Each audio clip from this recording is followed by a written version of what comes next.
Welcome everyone. Today is the first day of our NIH Graduate and Professional School Fair. And for the beginning, we have a great speaker. Our director, Dr. Sharon Milgram, will talk about why is this so hard and what we can do to make it easier when you make decisions on your career and schools and your life. And hopefully you will get lots out of from this event and participate as much as possible and check our WUWA website and check the announcement and community board and agenda and create your own agenda, and you can take a lot out of from this event. Thank you for joining us. Great. Thank you, Yewan. So it's great to welcome you all here. I have really been enjoying watching in the chat all the places where you are now, where you're from. It's clearly an audience with really broad geographic reach, including internationally. And that is one of the advantages of holding this event virtually. And of course, we're holding it virtually as a result of the pandemic. And, you know, bringing lots of challenges to everyone, right? But one of the nice things is that we did learn a lot through the pandemic about the power of doing some of this programming online, that it really allows people to attend. And so I want to start my comments about how do we make this process easier by first expressing my gratitude to the people who spent a lot of time in the last, I don't know, couple of months making this virtual event happen. You know, in some ways it feels easier. We don't all have to be in a room setting up tables and running around, but in many, many ways, finding a platform that would really work added some challenge. And so I want to acknowledge Yewan Chen, Jackie Newell Hunt, Alexis Sherling, and Jeff Mercurio, who really spent a lot of time working to make this a success. And during the next 4 days, as you attend sessions, engage with participants through the meetups and through the different community boards, and as you visit schools, please just take a moment if you bump virtually into any of them to let them know how much you appreciate their hard work. I also want to acknowledge the speakers and exhibitors. We have people from 300 schools here to talk with you, and all of them are putting aside time for you. They're available to answer your questions. Please be good about visiting a number of different exhibitors, making sure to look broadly, giving time to others to ask questions while you're there, but also making sure that you get your needs met and that you get your questions answered. I also want to really thank all of you.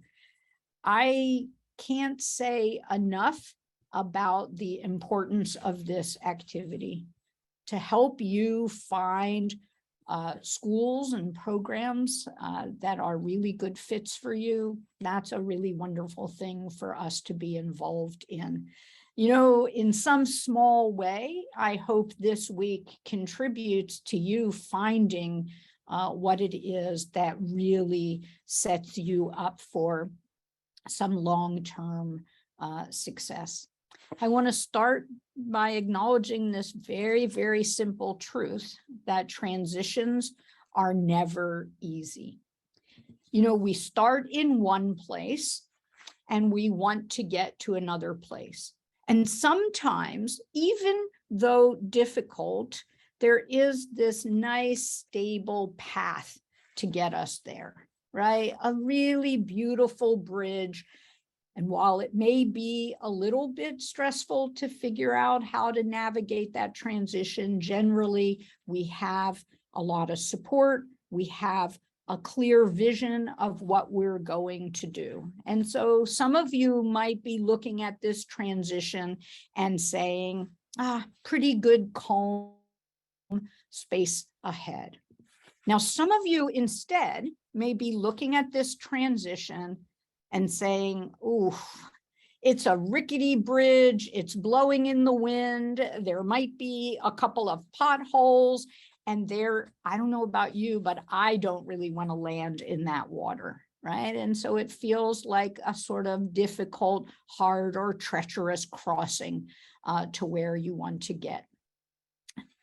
And some of you might be saying, I don't even see the bridge. Right? All I have right now from my vantage point, considering this application process, all I have are a few stones, and I'm going to have to jump from one to another, and it could be sort of slippery. Now, our goal is for each of you to have as much support as needed during this transition. So although it doesn't, it isn't going to be easy, it doesn't feel like skipping stones or going over treacherous water on a bridge that maybe isn't going to hold you. We want everybody to have the support and encouragement that they need to make this transition in as easy a way as possible. But acknowledging and knowing from the outset that transitions are never fully easy, especially transitions like this one, right? Deciding what type of program, finding schools, putting together applications, going through the interview and selection process, making decisions in something that's really important and has a lot of impact on your long-term career. So there's no way it's going to be easy, but it can be easier. 4 key concepts to think about at the outset. And the first is that rejection is a part of this process. And rejection brings up all kinds of uncomfortable emotions. Interestingly, often at the end, there's a mix of places we did get in and didn't get in. And sometimes it stings so much that we focus on the rejection and not the positive outcome. Sometimes there's a lot of rejection at the outset, making us think, oh my gosh, this isn't going to work out. And realistically, there are many of us who have applied more than once, myself included. So I applied for graduate school and didn't get in and had to remediate some things and apply again. And rejection isn't just a part of the process of getting into graduate or professional school, whatever it is that you are aspiring to do next. It is a part of the entire process that we will have in our careers. So it's important for us to find ways to deal with those uncomfortable emotions. Some of the uncomfortable emotions that come up because we have to face some constraints. Some of those constraints are real and some of those constraints are assumed. For example, when I mean a real constraint, something holding us back, it might be that I, because of family reasons, face some geographic limitations. I can't apply everywhere. Right? That's a real constraint. There might be some assumed constraints, right? You might be sitting thinking, well, I had a really rough patch in undergrad. I have some grades that don't reflect my very best student self, right? And that's going to hold me back. It might or it might not, but we assume that it will. Some of you might be worried about a difficult research experience that you had and a letter of support, or the fact that there won't be a letter of support, right? Taking on in this process an assumed constraint. The thing about constraints is that if we want to deal with them, we have to sort out the real ones and the assumed ones, and we have to find ways of deciding which constraints we can do something about, which constraints just are, and how we will work with them, focus on them, talk with them, or not. So that's another key concept here. We all wish that we had magic wand, best possible application, but we are a mix of strengths and liabilities. Many of us have experienced setbacks. There are things about our record that aren't as shiny as we had hoped. And one big part of the process is dealing with all of that. Now, we talk about constraints. Some of them we might be able to control and some we can't. Likewise, there are all kinds of other things that we can't control, right? And a key to managing this process is to appreciate that there are some things that we can't control and to focus on what we can control. Now, we all have had an incredible lesson in that in the last several years, right? We do not control the way the pandemic, ebbs and flows. We don't control the vaccination rates across the country. We don't control the emergence of variants. We don't control how schools choose to respond to that. So many, just this event being virtual, right? This might not have been our first choice, right? We can't control the safety of large events right now, but we can control how we take advantage of a virtual event.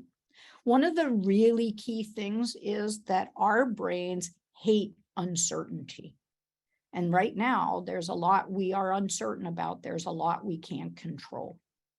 So the answer to that is to focus on what you can control. Networking here, visiting a lot of schools, having a list of questions, preparing, using resources, those are things you can control. Managing the stress of the transition, that's something you can control, right? So you want a list of things you can control so that you focus your energy there. And one last concept that I want to put on the table as we enter into the talk is this idea that this is a me and a we issue, okay? And what I mean by that is that you are navigating this issue as an individual, right? Yourself.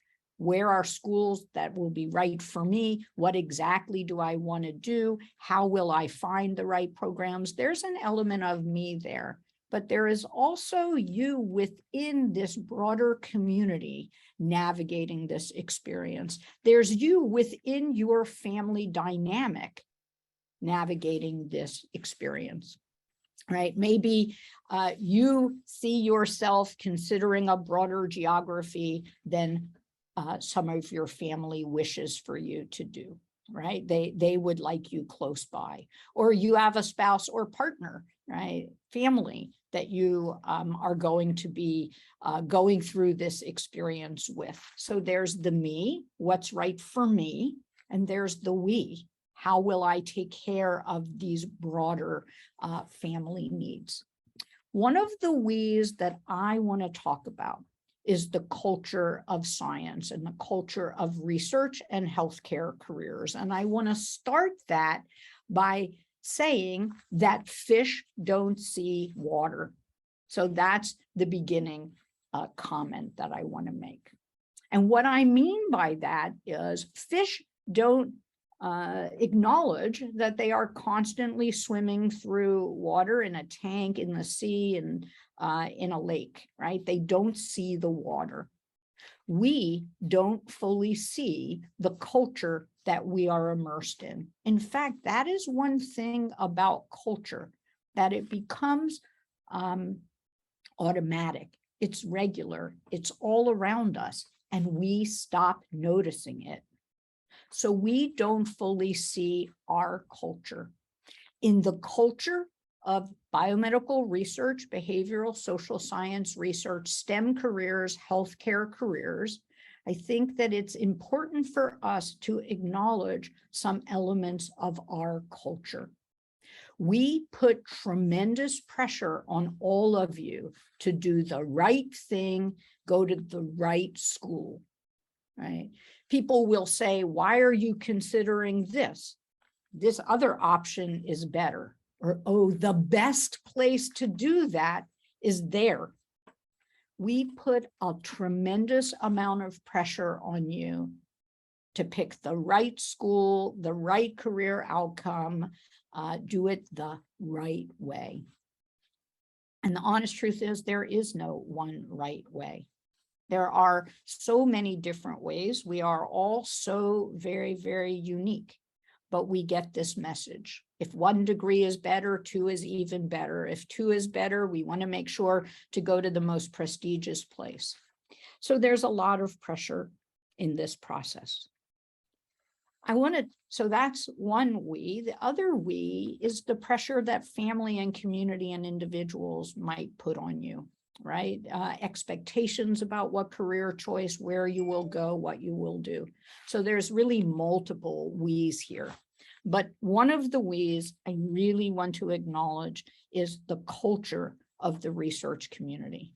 Now, because of all of that pressure, we get caught often in something that I like to call the streetlight effect. Well, not me, actually. This is a story that others tell, but I like to bring it up in these kinds of discussions because it so perfectly illustrates how our culture puts pressure on students. So the streetlight effect comes from a story told about somebody outside under a street lamp looking for their keys. And somebody stops the person and says, "What are you doing?" And they say, "Oh, I lost my keys. I'm looking for my keys." And the questioner says, "Did you drop them here?" And the person frantically looking says, "No, I dropped them over there, but there's more light here." That led to this concept of the streetlight effect. We tend to look at places that have been illuminated for us here by a light, but really going back to that culture that we are in, right? We put a lot of emphasis on certain things. And I have found a lot of students navigating the application process are carrying those expectations around. People are really struggling to sort out, here's the me, right, of what I want within this we, of the messages that I am getting. And so as you navigate the process, I want you to keep remembering that really ultimately it's you who will be happy or unhappy based on the decisions. And you want to ask yourself some questions. Why am I looking here? Who told me to look here? Are there other places I should look? What is holding me back from doing what I really want to do? What is holding me back from looking where I really want to look? What we don't want is to allow the culture to drive this process. There are some really useful messages, right, about making sure that there's a good fit, looking at the quality of an institution, but we are individuals, right? And all of us will thrive in different places. So fish don't see water, and we're not even aware of all of those messages. So as you navigate this process, you need to keep a few really key truths in mind. And the first is that the only person who needs to be happy with your choice is you. Others get to offer input. They can ask questions. They can give you an opinion. They might have some advice, but you get to choose. You don't have to pick for a family member. You don't have to pick for a teacher. You don't have to pick for your PI at NIH, somebody who says, here's where you should go, right? Almost always, the minute you hear, here's where you should go, you should pause and say, wait a minute, I'd like to hear what you have to say, but this is my choice. So it's really a key thing to keep in mind. Another thing is that we get a message that reputation and name matter a lot. But there's many other things that are much more important. I'm not saying you should completely discount asking somebody, well, is this an institution with a quality reputation? But we give this message that there's a very small number of institutions on that list, and there are many, many institutions. And so I think it is really key that we keep in mind that sometimes we're looking in a really really narrow space because of the streetlight effect, and that has a negative impact on our search. I would really encourage you to pick schools that you're going to visit and then say, okay, let me widen the streetlight. Let me illuminate more area here. Let me look in some other places. The benefit of doing this virtually is we have people joining from all over the world, including from Australia, where it is the middle of the night. And I think that's amazing. And it really is, to me, a benefit I had never thought about in running this event. But one of the unfortunate things is it used to be that the schools were all lined up. And so you'd walk by and somebody would smile and you might stop and talk. And that's not going to happen now because it's all virtual. So you should pause and say, street light lamp effect. Let me broaden the area that I'm looking.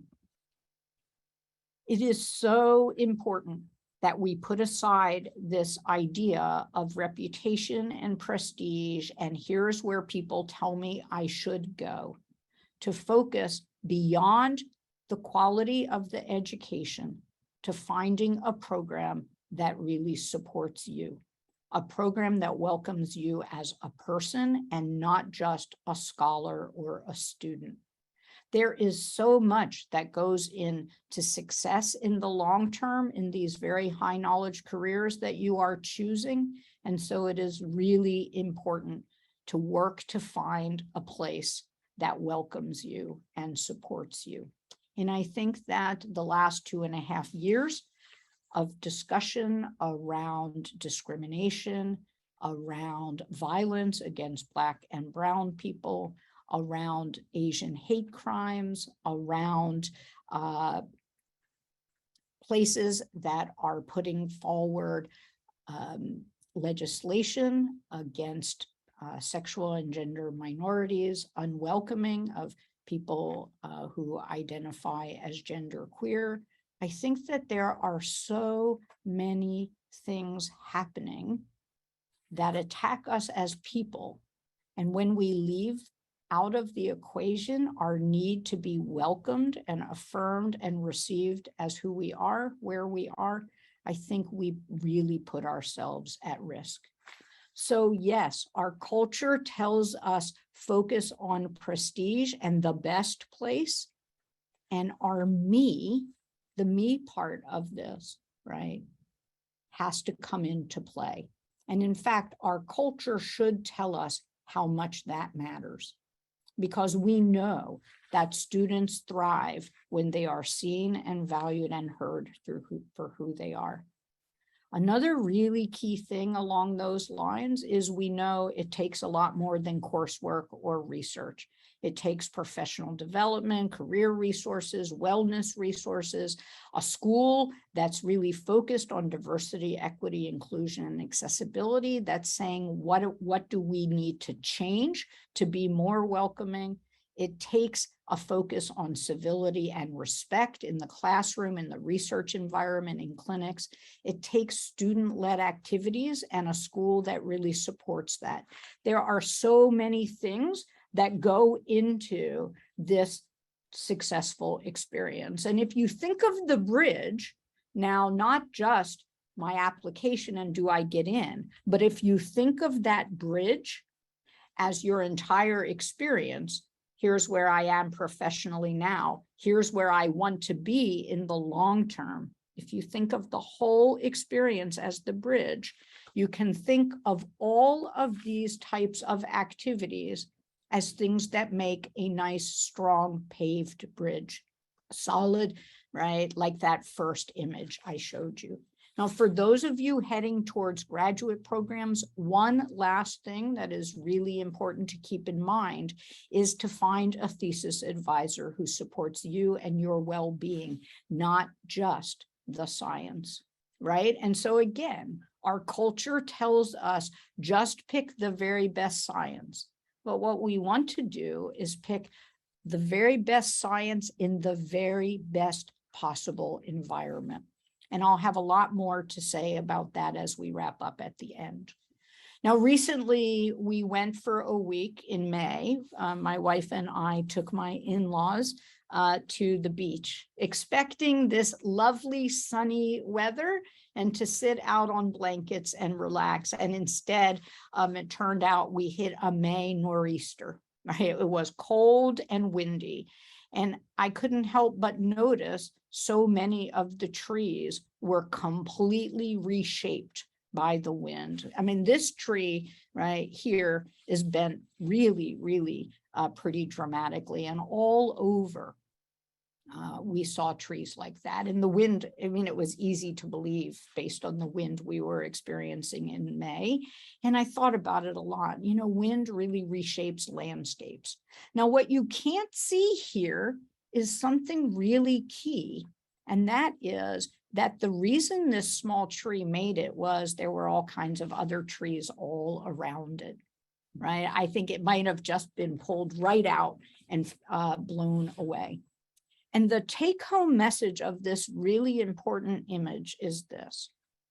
This is a stressful process. The application process, choosing, getting started, making it all the way through, there's a lot of stress. And stress alone, right, that really gets in the way. But stress plus support plus well-being, that leads to stress-related growth. A really, really key message of this crazy image is if I find a program that will work with me so that I feel supported, that will encourage me to take care of my well-being, then this very hard, stressful time will lead to incredible growth. So stress plus support plus well-being equals stress-related growth. Or like we say in the resilience course that we teach here, Becoming a Resilient Scientist, resilience equals people plus process plus preparation. If you want to make this whole process easier, it will be to embrace the concept that doing this with support and doing this while taking care of yourself will lead to much better outcomes.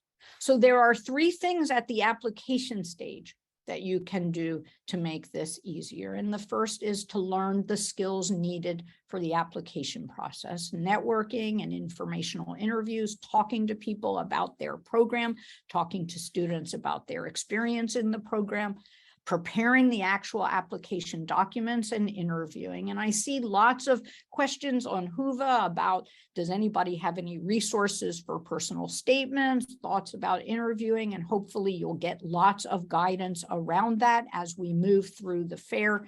We will give you links to our workshops and webinars on that. There's all kinds of resources. So one thing to make this easier is now to embrace these skill development. And remember, there's parts we can't control, and we manage the stress by focusing on what we can. These are things we can control. The second thing is to cultivate attitudes and behaviors that drive a search that leads us to find a place that gives us a chance of being satisfied and happy, at least much of the time. There's always going to be challenge. It's always going to be ups and downs in an educational program so challenging as all the things that you are choosing. But when we work to cultivate within ourselves attitudes and behaviors that lead to a more resilient set of behaviors, we do much better. Things like the ability to stop and be introspective, really pay attention to what am I feeling? What is driving my decisions? Self-awareness. What are my skills? What are my gaps? What do I need to work on to be ready, to be more ready, to feel more confident? Some things like curiosity, right? To learn more about the programs, to get out of that culture message, just talk about the science or the curriculum or the reputation, right? And to really go broader, tell me about what the experience is like. Self-compassion and acceptance. Our applications are what they are. Some things happen long in the past. They are constraints. We're going to have to talk about them, right? We want to come at that from a place of kindness. Flexibility, right?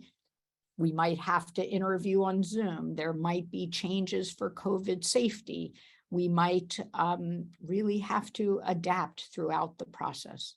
Some willingness to set boundaries, right? Somebody is saying you really should go there, but it's not the right place for you. How do you set those boundaries? All together leading to a much more resilient approach.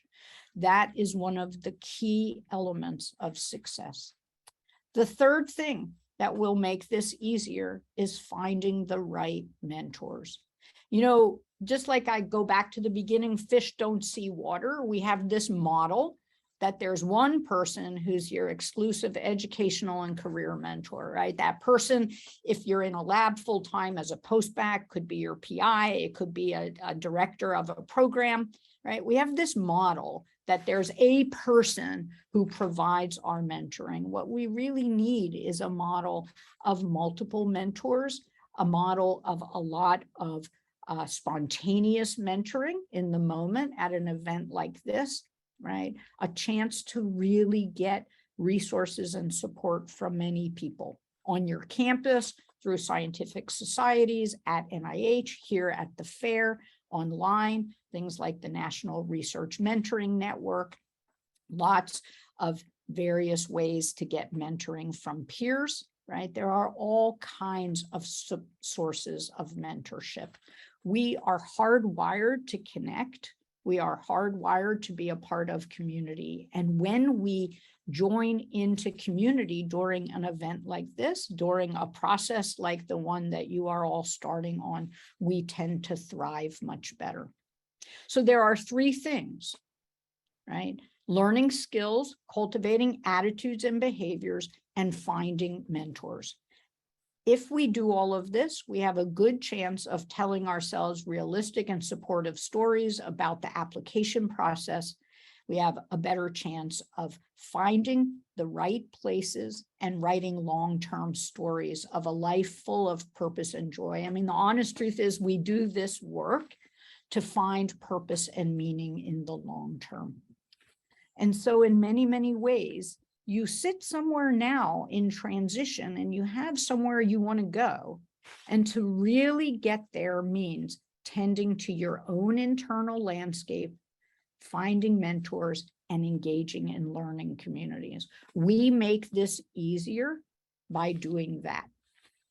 Now, graduate school and medical school, the various other professional schools that you are thinking about, I mean, these are all high knowledge, tough environments, and there is a set of skills that all students should know at the outset. And we cover a lot of these skills in a program called Becoming a Resilient Scientist. We launch again on September 8th, and I just wanted to offer that as one resource. It provides some information and knowledge in resilience, but it also provides a learning community and a way of learning this material together. So we do a set of webinars, and they are followed a week later by discussion groups. And we plan to offer discussion groups for postbacs, most relevant to all of you who are thinking of applying at this point, for college students and postbacs. These are open to people at NIH and outside NIH, and I hope that you'll take a look. There's a link right here. You'll have the slides in a minute, and that should let you take a look at it. Now, in addition, we wanted during the fair to give people a chance to talk about thriving from the intersection of our identity as an emerging scientist, emerging public health expert, mathematician, healthcare provider, social worker, whatever it is that you're thinking about, and who we are. So at sort of the intersection of multiple identities. And so on July 20, 2 days from now, we're going to host small group discussions to talk about the intersection of our various identities. As we think about finding a program that is right for us, where we can thrive, I think it's important to find space to talk about this. And so you can go ahead and register. We need people in this case to register in advance so that we have enough facilitators for the small group. So we'd really ask that you go ahead and register for this now. The title of this is Thriving While Navigating Our Identities. Maybe we should have said Thriving While Embracing Our Identities. But I think that in either case, whatever the name is, it's really an important thing to think about. And as we make decisions, I think it's important to have a space to talk about it. Now, I talked some about well-being and the importance, right? This is a stressful process, so we have to manage the process, but also the stress of the process. And so I have a challenge. I have offered this to like 3 groups and nobody has made it. So we're putting together a video at the end of each of the virtual summers. We've put together a video to celebrate the resilience of our community through the summer. And this year's video is called the I Take Care of Myself campaign. So snap a picture. Here's Jeff with his I Take Care of Myself by, make a sign, put in what you do to take care of yourself, snap a picture, pop it up into the channel in Whova. If there are 100 by the end of the fair, I will make a $100 donation to World Central Kitchen. So I love to cook, and supporting World Central Kitchen is something that I like to do. Now, we haven't gotten 100. I offered this to the Resilience Series participants in June, the Resilience Series participants in July. We haven't gotten there yet, but you have the chance. There's a nice big crowd here. Spread the word, and let's get 100 of them, and I will make a donation. And you will get to be a part of a video at NIH. And someday you can look back at that and say, wow, that was at the beginning of this journey, this amazing journey that I was on. So I want to wrap up and talk a little bit about earworms. So earworms are little snippets of music or part of a poem, whatever, that just plays itself over and over and over again, just like we have a little worm in our ear. And like everyone, I experienced some earworms. I grew up in the Orthodox Jewish community, and so many of my earworms are from songs that are in Hebrew. And over time, I've really paid attention to this concept of why do these snippets stay with me, and this one in particular. And so I'm going to wrap up with this earworm. Some of you might be able to read this Hebrew, some of you not. Doesn't matter. I'm going to sort of give you the heart of the matter right here. So it makes no difference. I can be out walking the dog. I can be out running. If I reach a point where I'm really sort of into the act of moving, eventually this song will play in my ear. And the Hebrew is Lo Alecha Hamlacha Ligmor, the Lo Ata Ben Chorin Lihibatel Mimena. And this is the only earworm left for me at this point in Hebrew. And so what that means is you don't have to finish the work, but you are not free to ignore it. Okay, that's the first part. And so I've thought a lot about that. Well, why is this earworm so impactful? Why does it come so often? And I think in many, many ways for me, it illustrates this whole journey that you are on, that we are all on, right? There are things we really want to tackle. there are things we really, really want to address. And they're big things, some of which we may never tackle or address, but we're not free to ignore it. And so I decided that's a big part of this song for me. Now, the second part is really interesting. The second part of this song is about the Holy Temple, the Jewish temple. There was in Jewish history 2 times when the temple was built where religious rituals happened, and they were both destroyed. And the rest of this song is about that. And it says, "We will rebuild the temple sometime soon."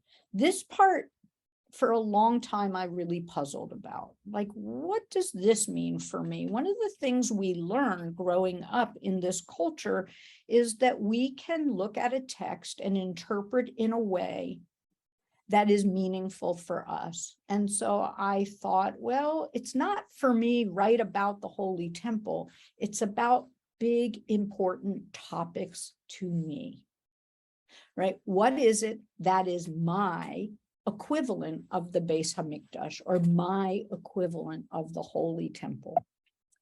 And each of us, as we move through life, different things come up at different times. But for me right now, the thing that I feel compelled to talk about, to address, to do something about, come in these headlines. Researchers facing shocking levels of stress, addressing racism and disparities in the biomedical sciences, burnout and mental health problems in biomedical doctoral students, mental health crisis for graduate students. And if we looked in the literature for clinicians, we would see similar headlines. The very, very best of what we do is solving really big problems, right? Problems that have needed solving for a long time. But the very, very worst of our community is that we allow people to get burned out, that we allow people to be bullied and harassed. Nearly 2/3 of those who took part had witnessed bullying or harassment. And so I think for me right now, events like this are a chance for us to talk about this head on. So this earworm for me is a reminder of how much I'd like to see this change. We work in a difficult system, and you are all heading towards difficult careers. You aspire to do really big, important things.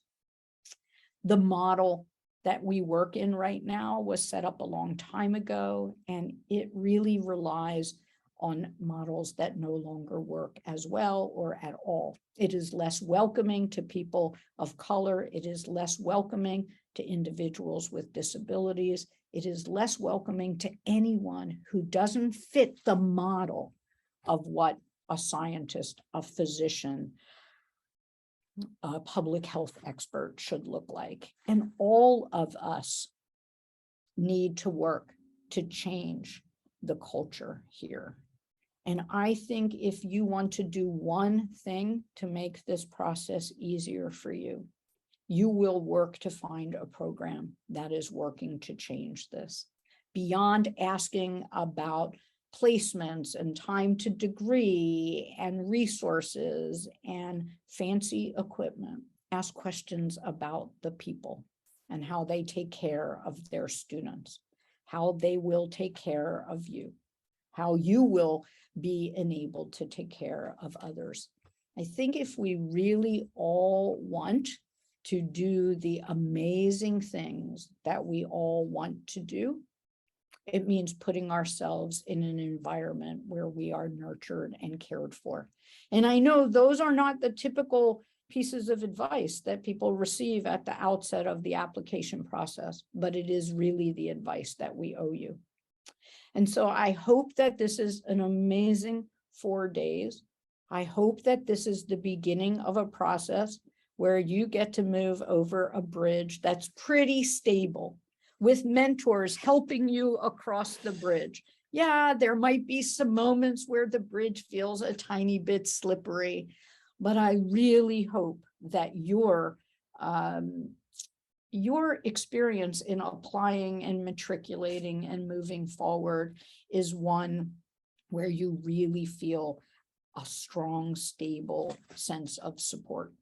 I hope you work hard during this event to find that. I hope that you support others in finding that. It's really my pleasure to welcome all of you. I don't know what year this is. I feel like it's about our 15th graduate and professional school fair. I know that people at the first fair are very much on the other side of some of their transitions and some of their bridges and thriving, and I really wish you all the same. So we're going to take a break before the next session. If anybody has a question, you can go ahead and put it in the Q&A. I will go ahead and try to answer one or two questions on the way out.